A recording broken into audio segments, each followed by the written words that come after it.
enslaved the people. Now let us fight to fulfill that promise. Let us fight to free the world, to do away with national barriers, to do away with greed, with hate and intolerance. Let us fight for a world of reason, a world where science and progress will lead to all men's happiness.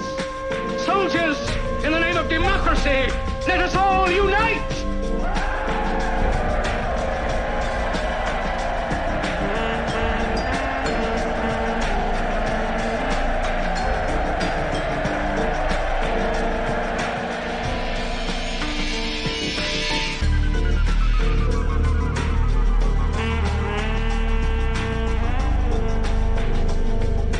Of what is a super efficient high-rise apartment building to store people, you create total mess, utter chaos.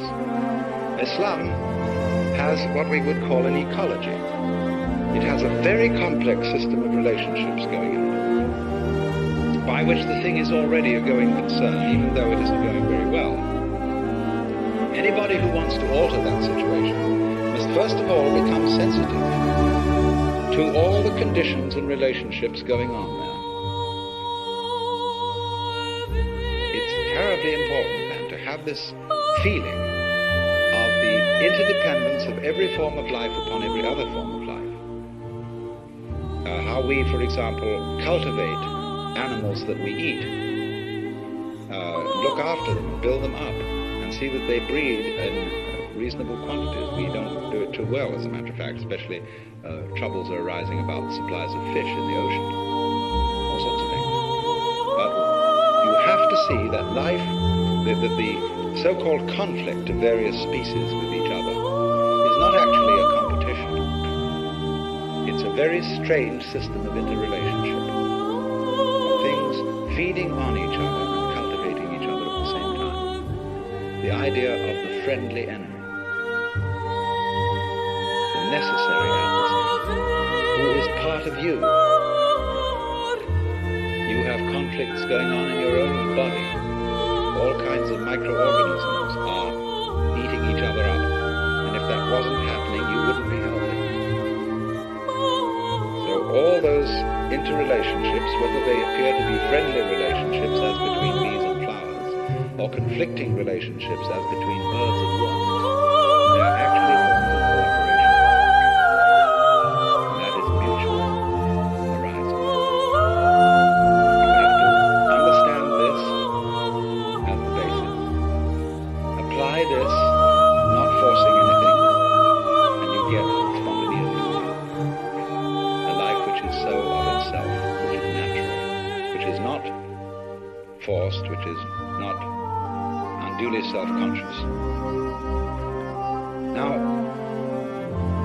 another term that is important, although I'm not aware that this word occurs in Lao-Tzu's book, it's found in greater use at a much later time in Chinese thought, in a philosophy that is called Neo-Confucian, and it's also used in Buddhism. But it is a very useful word for understanding the sort of order that all this constitutes. It's the word Li, and this means, originally, the markings in jade, or perhaps the grain in wood or the fiber in muscle. It is translated nowadays in most dictionaries as reason or principle,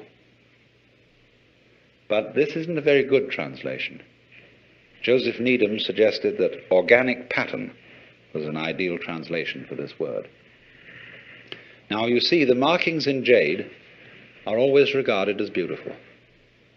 You might say, if you look down at the water here, when you see the waves break, there are patterns in the foam.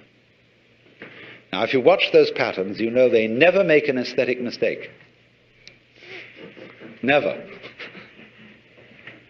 But they are not symmetrical, and they're very difficult to describe. They're wiggly. So are the markings in jade, so is the grain in wood, but we love the grain in wood. And you see, Jafu has done these paintings of rocks based on examples, I think, in the Chinese book called The Mustard Seed Garden. these all exhibit Li.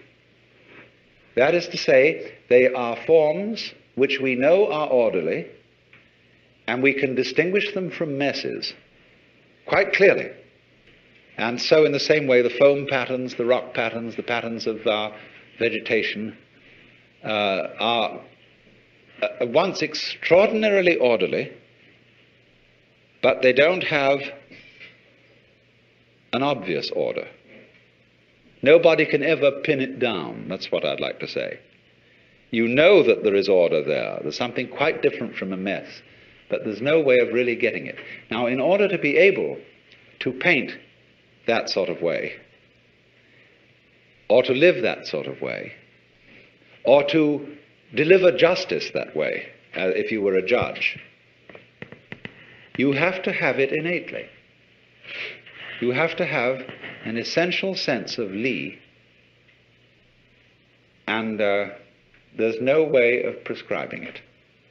This is the very devil for teachers, because you see all our universities and schools are trying to teach creativity. That's the great thing these days, you know. And you hear at the Esalen, all sorts of people are giving courses and workshops in creativity. Now, the trouble is this.